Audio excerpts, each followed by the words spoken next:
Hello all of you. In last lecture पे हमने part 6 देखा था किसके according magnetic field at centre of a current carrying circular loop, यानी कि बायो सेवर्ट की जो सेकंड एप्लीकेशन थी हमारे पास। फर्स्ट एप्लीकेशन हमने क्या करी थी कि आपके पास किसी सर्कुलर लूप के एक्सिस पे कितना मैग्नेटिक फील्ड होता है, ये हमारे पास है कि अगर हम कोई भी सर्कुलर लूप है तो उसके सेंटर पे कितना मैग्नेटिक फील्ड होगा। तो ये सेंटर पे जो हमने मैग्नेटिक फील्ड को फाइंड किया था वो हमारे पास क्या था, हमारे पास μ0/2 इंटू आई ओवर ए। यहाँ पर ए जो थी वो हमारे पास क्या थी, रेडियस थी। ओके, तो अब यहाँ पर हम देखेंगे नेक्स्ट है आपके पास जो है नया टॉपिक हमारे पास, इसका है एम्पियर सर्किटल लॉ।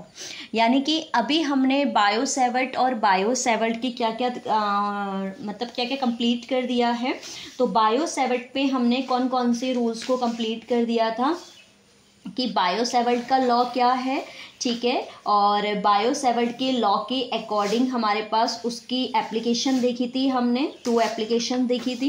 वो 2 एप्लीकेशन कौन कौन सी थी हमारे पास, एक थी आपके पास magnetic field at the axis of current carrying circular loop, जिसमें हमने ये फिगर देखा था, और इसका लास्ट एक्सपेंशन हमारे पास आया था μ0/2 a² प्लस x² 3/2। इसके बाद हमने इसकी सेकेंड एप्लीकेशन करी। सेकेंड एप्लीकेशन में हमने मैग्नेटिक फील्ड एट सेंटर पे फाइंड किया था, जो कि हमारे पास क्या आया था, μ0/2 इंटू I/A। तो यहाँ पर हमारे पास बायो सेवर्ट का लॉ कंप्लीट हो गया था। ओके, तो अब हम यहाँ पर करेंगे किसका law, ampere circuital law. Ampere का लॉ हमसे क्या कहता है बेटा, कि एम्पियर का लॉ हमसे ये कहता है कि अगर हम क्या करें, कोई आपका क्लोज लूप्ड है, कोई भी क्लोज लूप लेंगे आप, अगर वो उससे कोई करंट क्या है, क्लोज्ड है या एनक्लोज किया गया है, घिरा हुआ है, तो उस कंडीशन पे इससे जितना भी मैग्नेटिक फील्ड पास होगा उसका लीनियर इंटीग्रल, ठीक है, लीनियर इंटीग्रल, लीनियर में क्या आती है, लेंथ आती है, तो ये हो गया इसका लीनियर इंटीग्रल। ठीक है, अब यहाँ पर एक साइन का मतलब याद रखना, अगर मैंने इस टाइप से साइन बनाए तो इसका मतलब सर्किट ओपन है, अगर मैंने इसी के ऊपर सर्कल कर दिया तो इसका मतलब जो सर्किट है वो क्या है, क्लोज है। तो यहाँ पर हमेशा सर्किट जो रहेगा वो क्या रहेगा, क्लोज रहेगा। तो क्लोज सर्किट से जितना भी आपका मैग्नेटिक फील्ड पास होगा उस मैग्नेटिक फील्ड का linear integration always enclose current का, एनक्लोज करंट क्या है, आई है, इसका कितना टाइम्स होगा, μ0 टाइम्स होगा। ठीक है, आई होप आपको ये समझ में आ गया होगा। वैसे प्रॉपर नोट्स में यहाँ पर आपको प्रोवाइड कराती हूँ, तो प्रॉपर नोट्स में आपने एग्जाम में अगर एम्पियर लॉ आता है तो आपने ऐसे ही डेफिनेशन को लिख के आना है। ठीक है, क्या है, the line integral of the magnetic field B around any closed path is equals to μ0 times the net current I trading through the area enclosed by the path। यानी कि कोई भी आपके पास कोई भी सर्किट है, क्लोज सर्किट है, तो उससे जितना भी आपका मैग्नेटिक फील्ड पास होगा वो हमेशा एनक्लोज करंट का μ0 टाइम होगा। ओके, तो आई होप आपको ये आपका स्टेटमेंट क्लियर हो गया होगा। अब यहाँ पर भी हमने क्या करना है, एम्पियर की 2 एप्लीकेशन पे डिस्कस करना है। एम्पियर के 2 एप्लीकेशन कौन कौन से हैं, पहला एप्लीकेशन आपके पास है long straight current carrying wire, और सेकंड है हमारे पास सोलेनॉइड। ठीक है, तो आज हम फर्स्ट एप्लीकेशन पे इसको देखेंगे। ठीक है, तो फर्स्ट एप्लीकेशन क्या है, देखिए, magnetic field due to a long straight current carrying thick wire. ठीक है, एक थिक वायर है जिस पे आपने मैग्नेटिक फील्ड को क्या करना है, फाइंड करना है। ठीक है, तो इसको पहले मैं अलग से समझा देती हूँ, फिर थ्योरेटिकल पार्ट तो आपको इसी टाइप से लिख के आना है। ठीक है, यहाँ पर मैं आपको प्रॉपर नोट्स प्रोवाइड करा रही हूँ जितना इनफ है आपके एग्जाम में। ठीक है, तो यहाँ पर सबसे पहले हमें करंट कैरिंग वायर ले लेते हैं। ये मैंने एक वायर ले ली, ठीक है, जिस पे आई करंट क्या हो रहा है, फ्लो हो रहा है। अब देखो, इस वायर के लिए अगर मैं मैग्नेटिक फील्ड को फाइंड करूँ तो मैग्नेटिक फील्ड तो सिंपली वायर के लिए होगा नहीं, या अगर हम कहें तो वायर के लिए अगर हम मैग्नेटिक फील्ड फाइंड भी कर ले तो बट हमारे पास जो एम्पियर का सर्किटल लॉ है उसके अकॉर्डिंग जो सर्किट होना चाहिए वो क्या होना चाहिए, क्लोज होना चाहिए। तो ये तो मेरा सर्किट क्लोज है ही नहीं, यहाँ तो सर्किट बना ही नहीं है। तो हम क्या करेंगे, इस वायर से r डिस्टेंस पे एक पॉइंट एज्यूम करेंगे P। अब P एज्यूम कर दिया तो मैं इसी के ये जो वायर है इसी वायर के चारों ओर मैंने क्या कर दिया, एक सर्कल बना दिया। अब सर्कल बनाने से क्या होगा, ये जो करंट है ये क्लोज्ड हो जाएगा, क्लोज पाथ पे करंट फ्लो होना स्टार्ट हो जाएगा और मुझे एक आपके पास एम्पियर की एप्लीकेशन भी यहाँ पर या एम्पियर का लॉ भी यहाँ पर फॉलो हो जाएगा क्योंकि उसके अकॉर्डिंग सर्किट जो होना चाहिए वो क्लोज होना चाहिए। अब हम इस पॉइंट पे अगर फाइंड करें इसका, अगर हमारे पास एरियल वेक्टर जो है या लीनियर वेक्टर जो है वो DL है, तो हमें पता है कि जब भी हम सरफेस को देखते हैं तो मैग्नेटिक फील्ड सरफेस के परपेंडिकुलर पे वर्क करता है क्योंकि हमने इसके दो लॉज पढ़े हुए हैं। एक पाम रूल आपने पढ़ा था जिसमें मैग्नेटिक फील्ड की डायरेक्शन पाम के परपेंडिकुलर थी, यानी कि ये फिंगर्स को दिखा रहा था और ये करंट को। एक आपने थंब रूल पढ़ा था, थंब करंट को दिखा रहा था और बैंडेड मैग्नेटिक फील्ड की डायरेक्शन को शो कर रही थी।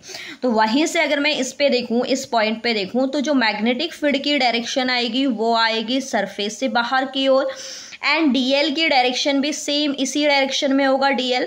तो यहाँ से मुझे पता चल गया कि जो थीटा की वैल्यू मेरे पास आएगी वो 0 डिग्री आएगी क्योंकि बोथ आर सेम डायरेक्शन, जो दोनों के दो हैं वो सेम डायरेक्शन पे काम कर रहे हैं। तो यहाँ से अब जब सेम डायरेक्शन पे काम कर रहे हैं तो सेम डायरेक्शन का मतलब थीटा हमारे पास 0 आ गया, ठीक है। तो जो हमने यहाँ पर किया है उसी को मैंने यहाँ पर स्टेटमेंट पे लिख दिया है।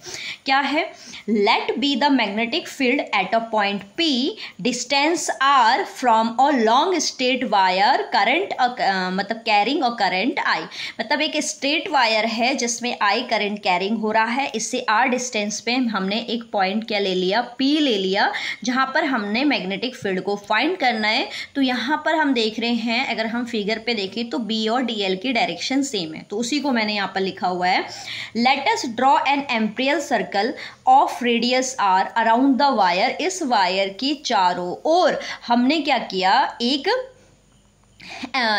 सर्कल एज्यूम कर लिया जिसकी रेडियस R है। Symmetric B is tangent to the circle, तो इसमें क्या होगा, जब सिमेट्रिकल हम इसमें देखेंगे तो जो B आएगा मैग्नेटिक फील्ड वो इसके टेंजेंट होना चाहिए, तो हमने टेंजेंट ये बना दिया, ठीक है।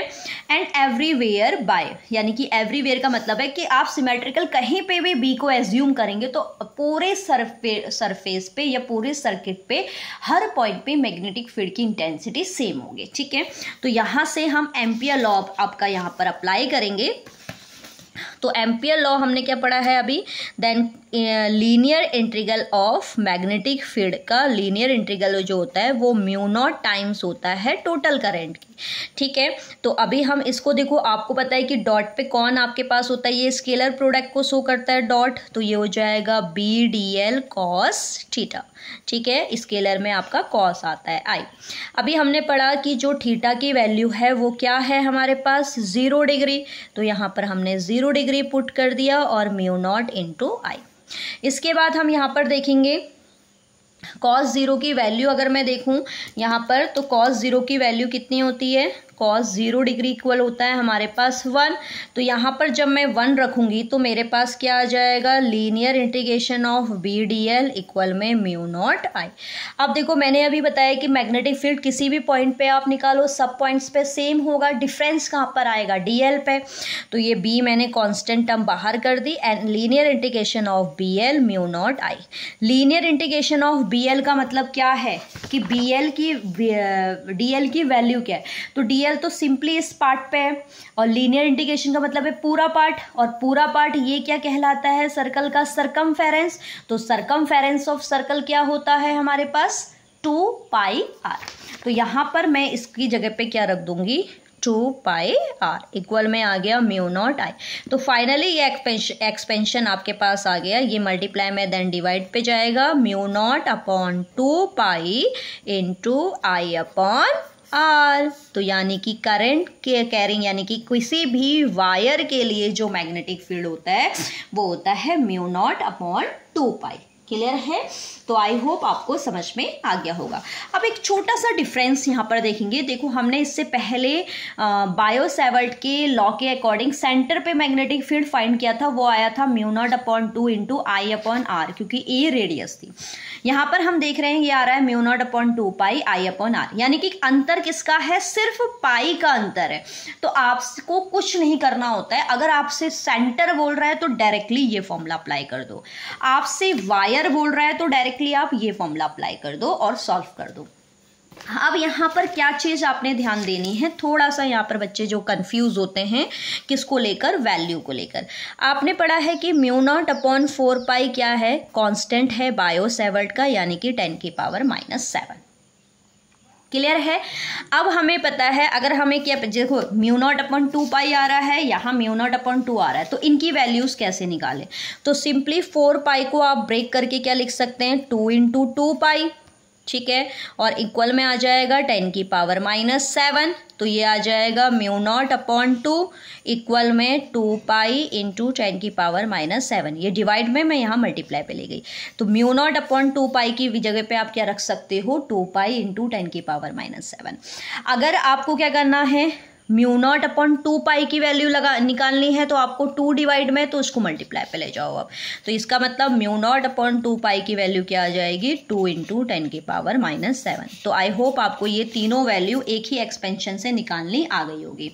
μ0/4 पाई आए तो 10⁻⁷, μ0/2 आए तो 2 पाई इंटू 10⁻⁷, एंड μ0/2 पाई आए तो 2 इंटू 10⁻⁷।